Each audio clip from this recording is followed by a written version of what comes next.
AP రాజధానిగా అమరావతి చట్టబద్ధత రావడంపై MLA Jyothula Nehru హర్షం వ్యక్తం చేశారు. సీఎం చంద్రబాబు ఎన్డీఏ ప్రభుత్వానికి ఈ మేరకు కృతజ్ఞతలు తెలిపారు.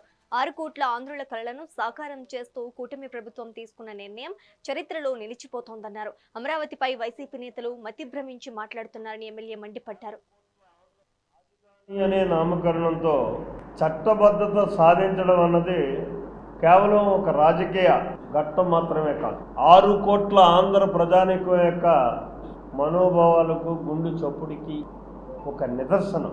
ఎందుకంటే ఇప్పుడు ఏ దుష్ట శక్తి వచ్చి దీన్ని అడ్డుకుంటుంది? ఇప్పటికే 5 సంవత్సరాలు కకావికలం చేసి విచ్ఛిన్నం చేశారు.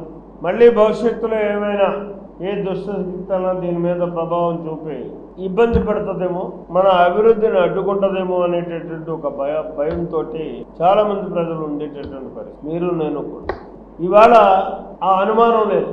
చాలా అంటే భారత స్వాతంత్ర్యం వచ్చిన తర్వాత, భారత ప్రభుత్వం ఏర్పడ్డ తర్వాత ఫలానా ప్రాంతం అని చెప్పినటువంటి సందర్భాలు ఉన్నాయి. కానీ రాజధాని అనే దాన్ని ఒక నామకరణంతో ఒక ప్రాంతాన్ని చట్టబద్ధత చేసి రాజధానిని చట్టం చేసినటువంటి పరిస్థితి ఇవాళ మనం సాధించుకున్నటువంటి అమరావతి అని చెప్పడం. దీంతో ఆంధ్రుల యొక్క భయాందోళనలన్నీ కూడా పటాపంచలైపోయినాయి. ఏ దుష్ట శక్తి కూడా భవిష్యత్తులో అమరావతి రాజధాని కాదు అనడానికి కానీ, లేదు అనడానికి కానీ ఇక అవకాశం లేనటువంటి పరిస్థితి.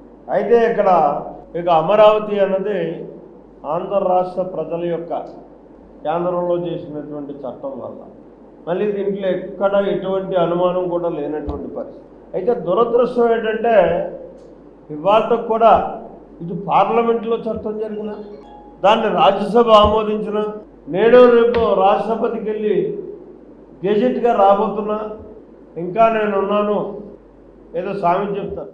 రాజధాని అనే నామకరణం